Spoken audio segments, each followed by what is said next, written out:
Coba nih, belakangan ini kan lagi pada keranjingan melihara ikan hias di rumah ya kan? Kita semua juga udah pada tahu kan, selain ikan cupang, ikan koi merupakan ikan hias yang banyak dipelihara orang. Tapi pernah ngebayangin nggak sih kalau ikan koi dimasak dan dijadikan lauk makan? Seorang wanita asal Malaysia menceritakan dirinya memasak ikan koi peliharaannya.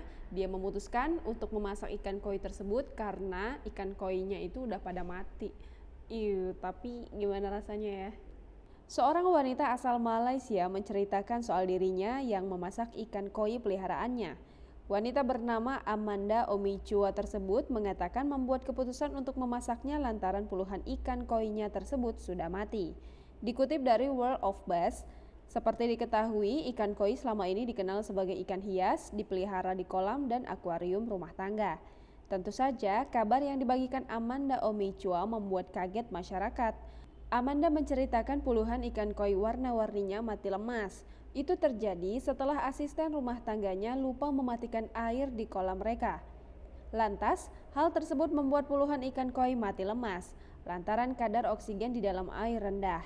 Amanda Omichua pun mengunggah postingan di grup Facebook Masak Apa Tak Jadi Hari Ini Official.